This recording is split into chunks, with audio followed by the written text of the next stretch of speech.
আজ আমাদের স্বামী সিদ্ধানন্দ এবং বৌমার ফুলসজ্জা। আপনারা দেখতেই পাচ্ছেন হল্লাপাটি ফুলের পাপড়ি নিয়ে দৃঢ় পদক্ষেপে ঘরের দিকে এগিয়ে যাচ্ছে। আজকেই হবে মিঠাই এবং সিদ্ধার্থর আসল ফুলসজ্জা। আরে আরে কি হলো? সব কি হচ্ছে রাজীবদা? ফুল ওই খাট সাজাবো না? না সাজাবে না, একদম সাজাবে না। কিন্তু দাদাভাই খাট তো সাজাতেই হবে, গোলাপের পাপড়ি দিয়ে একটা হার্ট সাইন বানাতে হবে না? না, হাত সাইন বানাতে হবে না নিপা। স্যান্ডি, নিপা, রাজীবদা, দিদিয়া, শ্রী সবাইকে একটা কথা আমি ক্লিয়ারলি বলে দিচ্ছি, খাট ঠাট সাজানো চলবে না কিন্তু। হ্যাঁ, আরে এ তো মহা মুশকিল হলো, আজকে তো তোর ফুল সজ্জা। আই নো দিদিয়া, আগেও হয়েছে।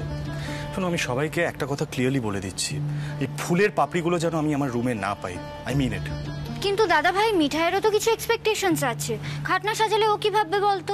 আই ডোন্ট কেয়ার তোদের বৌমা কি ভাববে, কারণ সকালবেলা ঘুম থেকে উঠে ফুলের পাপড়িগুলো আমাকেই ডাস্টবিনে ফেলতে হবে, কারণ ও যদি ফুলের পাপড়িগুলো ফেলতে যায় পুরো জায়গাটা নোংরা করবে। প্লাস এই ফুলের পাপড়িগুলো থেকে সকালবেলা পচা গন্ধ বেরোয়, যেটা আমি টলারেট করতে পারি না। শ্রী শোন, আমি না খুব টায়ার্ড। হ্যাঁ, আমি আর পারছি না এইসব নিতে। আজ রাতটাও যদি না ঘুমাই আমি কিন্তু আর পারবো না। শোনো গিন্নি, আজ রাতে নাকি স্বামী সিদ্ধানন্দ ঘুমোবেন। ভায়া, আজকে রাতে একটু প্রেমালাপ করবে না?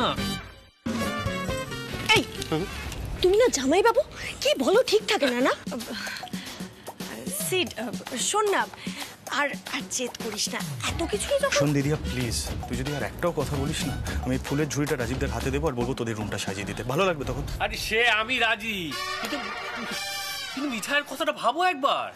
কি ভাববো রাজীবদা, আমিও একজন মানুষ। মানে আমি একটা কথা বুঝতে পারছি না, সবাই আমার পারমিশন ছাড়া যখন ইচ্ছে আমার ঘরে ঢুকে যাচ্ছে, আমাকে আমার ঘর থেকে বার করে দেওয়া হচ্ছে, তারপর আমার পারমিশন ছাড়া অন্যরা আমার রুম সাজাচ্ছে। This can go on, right? রাজীবদা, কোনো চালাকি করতে যেও না, আমি কিন্তু সবটা দেখতে পাচ্ছি। তো বললাম নো ফ্লাওয়ার্স। এই নিপা, শ্রী, তোরা কিন্তু তোদের বৌমাকে ওই এক গাদা গয়না পরে রুমের মধ্যে পাঠাস না প্লিজ। হ্যাঁ, ওই বিয়ের অদ্ভুত সাজে কেউ রাত্রিবেলা ঘুমায় না। কিন্তু দাদাভাই আমি তো মিঠাইকে দুটো হিন্দি ফিল্ম দেখালাম। হ্যাঁ মানে ওখানে বউরা আর কি সুন্দর করে সেজে মাথায় ঘোমটা দিয়ে বসে থাকে। হ্যাঁ, তুই মিঠাইকে হিন্দি সিনেমা দেখেছিস? কেন? আরে কারণ মিঠাইয়ের তো এই প্রথম প্রপারলি বিয়ে হলো, তো আমি যদি ওকে সিনেমাটা না দেখাতাম ও বুঝতো কি করে যে ওকে কি করে বসতে হবে, ওকে তো স্টাইলটা দেখাতে হতো। তারপর দাদাভাই ভেতরে ঢুকবে, ঢুকে মিঠাইয়ের ঘোমটাটা তুলে ওকে একটা গিফট। এই দাদাভাই, তুমি গিফট কিনেছো? আর গিফট? ফুল দিয়ে ঘর ডেকোরেট করতে দিচ্ছে না, আবার গিফট? খুব শখ জেগেছে, খুব শখ জেগেছে। নিজের বিয়ের সময় নিজে ডেকোরেট করিস। ধর তোর ফোন। ঠিক আছে ঠিক আছে, আর ও ফুলসজ্জার কথা কেন ভাবতে যাবে এখন? ওর কি সেরকম কেউ আছে নাকি? তোমার সেরকম কেউ না নেই? আচ্ছা দাদা ভাই, তুই তো খিটখিট কেন করছিস বলতো? খিটখিট করছি না শ্রী, আমি এরকমই। আসলে রাতুলের মন তো ভালো মানুষ ছেলের সঙ্গে টাইম স্পেন্ড করছিস, তো তাই স্পষ্ট কথাগুলো তোর খিটখিট মনে হচ্ছে, তাই তো? মানে শ্রী শ্রী, শোন না শোন না, বলছি কথা বাড়াস না, চুপ করে যা। আমাদের তো আসল ব্যাপারটায় আসতে হবে না। সিট, শোন, ফুল সজ্জার রাত্রে সব মেয়েরাই এক্সপেক্ট করে তাদের বরেরা তাদের জন্য কিছু গিফট দেবে। হ্যাঁ, করেই তো। আর আমি তো ঠিকই করে নিয়েছি, আমি রুদ্রদাকে কি গিফট দেব। না, তোমরা সব এরকম কেন করছো? চুপ, একদম চুপ। এখন তোমার আর রুদ্রদার বিয়ের কথা হচ্ছে না নিপা, এখন দাদা ভাই আর মিঠাইয়ের বিয়ে হচ্ছে, তাই তোমাদের বিয়ের কথা শুনবো না। সরো। এই দাদা ভাই, বলছি দিদিয়া কিন্তু একদম ঠিক বলেছে, মানে আজকের দিনে একটা গিফট দিতে হয়। আমরা সবাই জানতাম তোর খেয়াল থাকবে না, সেই জন্য আমরা একটা ছোট্ট গিফট অ্যারেঞ্জ করে রেখেছি। গিফট আছে? আছে? হ্যাঁ আছে। আসলে তুফান মেল যেমন লজ্জা লজ্জা মুখ করে চারিদিকে ঘুরে বেড়াচ্ছে, মনে হচ্ছে যে ও কিছু একটা এক্সপেক্ট করছে, তার উপরে আবার নিপা ওকে হিন্দি ফিল্ম দেখিয়েছে, সব মিলিয়ে আর কি। এনিওয়ে, তোমরা যে যার রুমে যাও, খুব টায়ার্ড লাগছে, আমি এরপর ঘরে যাচ্ছি। যাতে মাতাল তালে ঠিক, গিফট আছে। কিছু বললে রাজীবদা? হ্যাঁ, কে? আমি কি, আমি তো অল দ্য বেস্ট, শুভরাত্রি। তাহলে তুমি ইয়ে করো, ঘরে যাও।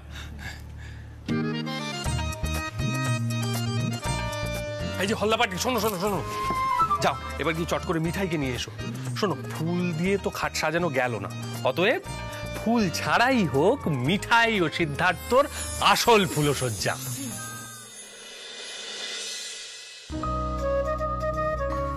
যাই বল নিপা, আমার না একদম ভালো লাগছে না। সিদ্ধার্থ ফুলসজ্জার ঘরটা সাজাতে দিল না, এমনকি মিঠাইকেও ভালো করে সাজতে দিল না, আর তোরা কেউ কিছু বললিও না। কি বলবো বলো তো পিপি, আমরা তো অনেকবার করে বললাম, এই তো জিজু আছে, ছোটদা আছে, ওদের জিজ্ঞাসা করো। নিপা ঠিক বলছে পিপি, সিদ্ধানন্দ মহারাজ যা করলেন, আর আমি কিছু বলতে গেলেই তো মাথায় চাটি, না হলে কানমুলা কিছু একটা খেয়ে যাই। আর রাজীব দাও এবার কিছু বুঝিয়ে উঠতে পারলো। আচ্ছা ছেড়ে দাও ছোট ভাই। মামি ডার্লিং, সিদ্ধানন্দ মহারাজ কিন্তু এবারে অনেক করেছে, তাই আর বেশি চাপ দিলাম না। ধরো ফট করে যদি আবার সংসার ত্যাগী হয়ে যায়। কি মিঠাই, মন খারাপ লাগছে? অদ্ভুত প্রশ্ন করছো রাজীব, ওর মন খারাপ লাগবে না? আরে ওরও তো কিছু ইচ্ছা থাকতে পারে। নেহাত মিঠাই মুখ ফুটে কিছু বলে না, তাই তা বলি কেউ সকাল রাত নেই নাকি? হ্যাঁ ছাড়ো না বেশি।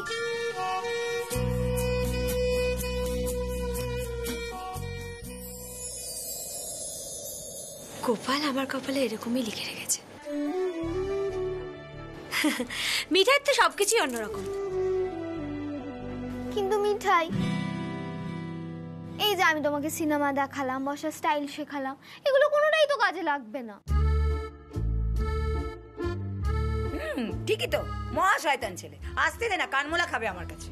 ছেড়ে দাও মামি ডার্লিং, ছেড়ে দাও। আমরা বরং আমাদের এই ছোট ভাইয়ের বিয়ের সময় প্রাণ ভরে ঘরটা সাজাবো। সিদ্ধানন্দ যে বিয়ে ব্যাপারটাকে মেনে নিয়েছে এই অনেক, আর বেশি বাড়াবাড়ি না করাই ভালো। ওই তো দাদা ভাই, চলো সবাই চলো, এবার আমরা যাই।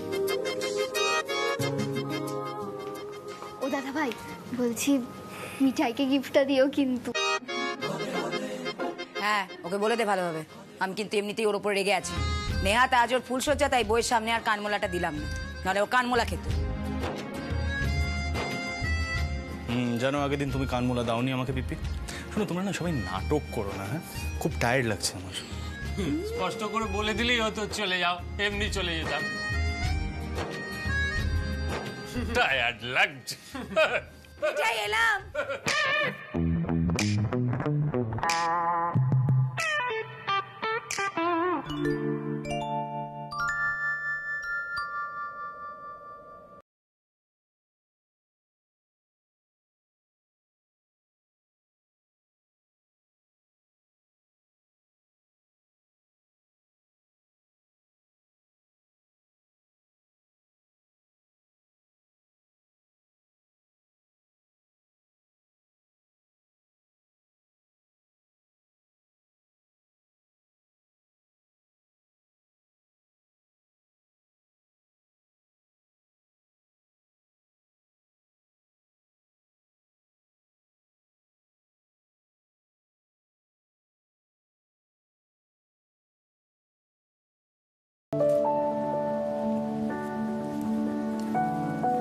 কি হলো বলো তো তোমার মিঠাই? না মানে হঠাৎ এরকম চুপচাপ হয়ে গেছো, কেমন একটা লজ্জা মুখ করে ঘুরে বেড়াচ্ছ। মানে এগুলো কি নতুন বৌমা হওয়ার সাইন নাকি? বৌমা আবার তুমি ঠাট্টা করছো আমার সাথে? কে বলেছে মিঠাই বেশি কথা বলে? মিঠাই বরাবর চুপ থাকতে পছন্দ করে। হ্যাঁ, নেহাত উৎসাহ মিঠাইকে এতই চটিয়ে দেয় যে মিঠাই বাধ্য হয়ে বেশি বেশি কথা বলে। হ্যাঁ তাই তো। আমি বুঝেছি কি হয়েছে। কি বুঝেছো? এটাই বুঝেছি যে তোমারও কিছু এক্সপেকটেশনস আছে। আফটার অল তুমি বৌমা কি না? এসো বসো। হ্যাঁ নয়, হ্যাঁ তুমি ভালো করেই বুঝেছো আমি কি বলেছি। শোনো, নিপা তোমাকে যেভাবে দেখিয়ে দিয়েছে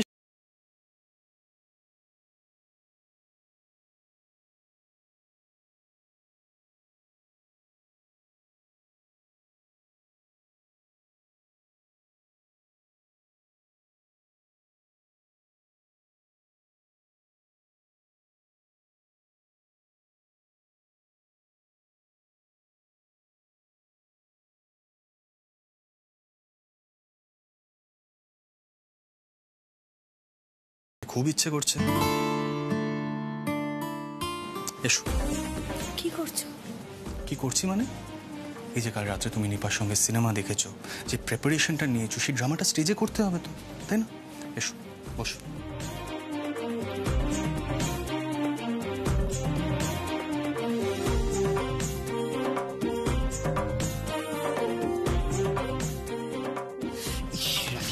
সিনটা দেখা গেলে দারুণ হতো। হ্যাঁ গো জিজু, দাদা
হ্যাপি?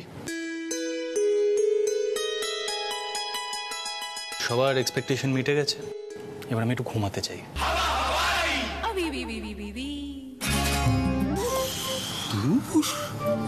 আফটার অল উচ্ছে বাবু তো, আর কতটাই বা রোমান্টিক হবে। শোনো, আর এখানে দাঁড়িয়ে থেকে লাভ নেই, চলো আমরা যাই। ছোট গিন্নি, তুমি বরং কাল সকালে মিঠাইয়ের থেকে জেনে নিও যে উচ্ছে বাবু ওকে কি গিফট দিয়েছে, ঠিক আছে? চলো চলো চলো চলো।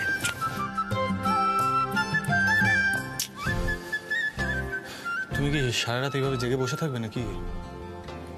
দাদুর নাতি যদি ভেবে থাকে সেই সিনেমার হিরোর মতন আমাকে উপহারটা দিয়েছে, তাহলে খুব ভুল ভাবছে। মানে? মানে উপহারটা দেওয়াটা ঠিক হয়নি, আবার করতে হবে পুরোটা। নয়, হ্যাঁ, এই নাও, আর আবার করবো আমরা পুরোটা।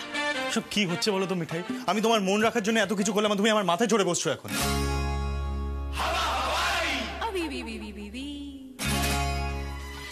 আমি তো তোমাকে বলিনি আমার মন রাখতে। দাদুর নাতি যখন একটা প্রজেক্ট শুরু করেই ফেলেছে, তখন তো ঠিকভাবে সিনেমার হিরোটা সাজতে হবে নাকি? তুমি আবার যাও, আমি তোমাকে সবটা বলে দিচ্ছি কি কি করতে হবে। নিপা দিতে আমাকে সব দেখিয়ে দিয়েছে। গড, নিপা খুব ঝাড় খাবে আমার কাছে। কি দেখিয়েছে? সেটাই তো বলছি।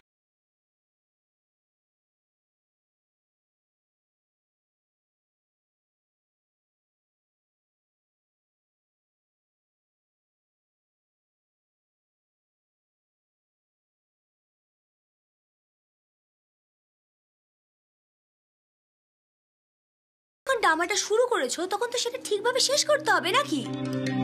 বাবা, সব কাজ তো তুমি নিখুঁত ভাবে করো। সিদ্ধার্থ মোদক কোনোদিনও কোনো কাজ খারাপ ভাবে করে না।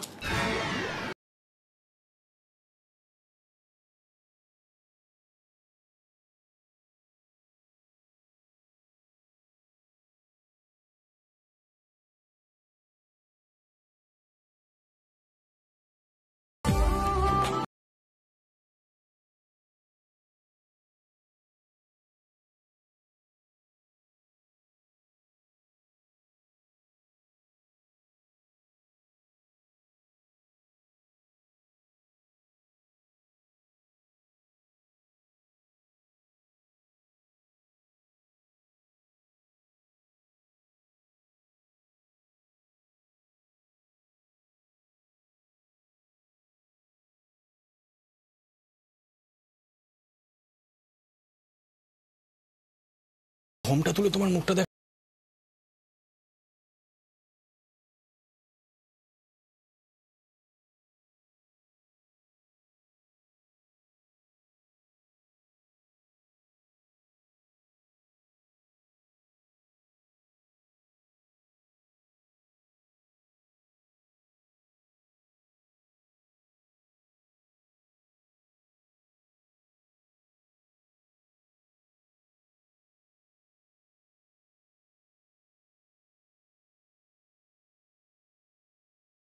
বৌমা of the century goes to মিঠাই রানী।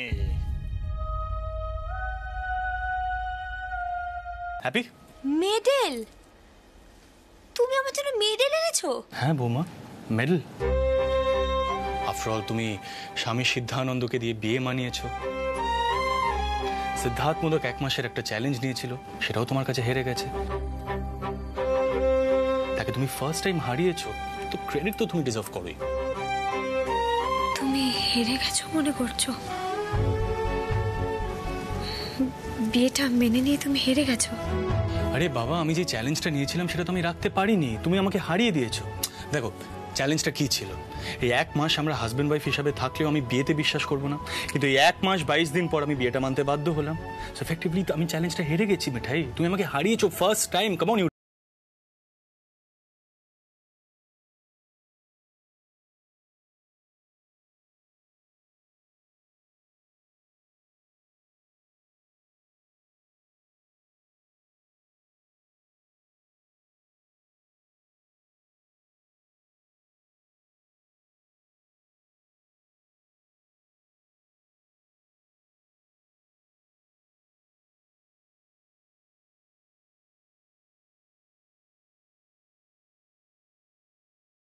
আর সেটাতে সে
কখন বেরিয়েছে, সারাদিন বাড়ি ফেরার নাম নেই।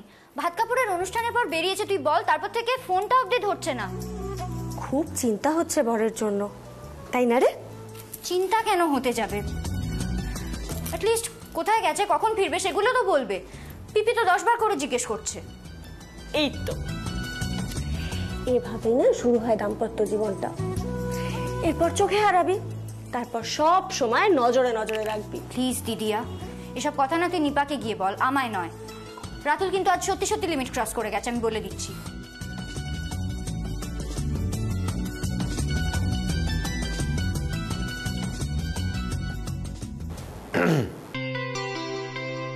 ওই তো ভাইয়া এসে গেছে। কোথায় ছিল এতক্ষণ? বউ তো চিন্তা করছিল নাকি? ফোন ধরনি কেন? এইগুলো কিন্তু একদম ঠিক না। যাও কি আমার বোনের অভিমানটা ভাঙাও। না দিদিয়া, সেসবের কোনো দরকার নেই। তুই রাতুলকে বল ও যেন হাত মুখ ধুয়ে নেয়, পিপি ওর খাবার নিয়ে ওয়েট করছে। আসলে বৌদি আমি না আটকা পড়ে গেছিলাম, মানে গাড়িটাও নিয়ে যাইনি, তারপর একজনের সঙ্গে দেখা করতে গেছিলাম, সব মিলিয়েই রিয়েলি সরি। না না, সরি বলার মতো কিচ্ছু হয়নি, মোটেও এমন কিচ্ছু রাত হয়নি। আমরা এই সবে মিঠাইকে ফুলসজ্জার ঘরে দিয়ে এলাম। তুমি যাও গিয়ে হাত মুখ ধুয়ে এসো, আমি তোমার খাবারটা নিয়ে এখানেই আসছি। ওকে, থ্যাঙ্কস আ লট।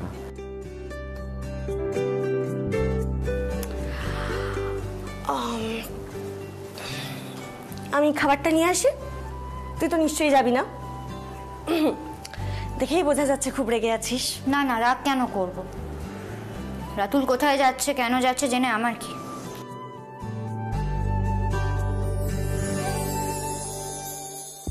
এটা আবার কি? গিফট, শাড়ি তো। এটা কি তোর দিদিয়া? আমার কেন হতে যাবে? তুই বুঝতে পারছিস না এটা কার? কার বলতো? ইথু একটা। ভাইয়া ঘরে ঢুকলো, তারপর চলে গেল, আর তারপরে এই শাড়িটা পাওয়া গেল। নিশ্চয়ই এটা ভাইয়া এনেছে। এবার কার জন্য এনেছে সেটা নিশ্চয়ই আর বলে দিতে হবে না।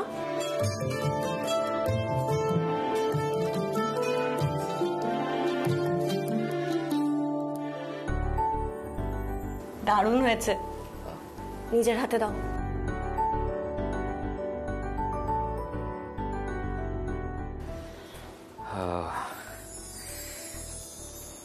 পছন্দ হয়েছে? এটা কিনতে গিয়ে না দেরিটা হলো। দেখেছো কি, রংটা হালকা নয় বলে কি পরা যাবে না? তুমি কি ইন্দ্রদাকে পয়েন্ট করছো? ভুল বলছি?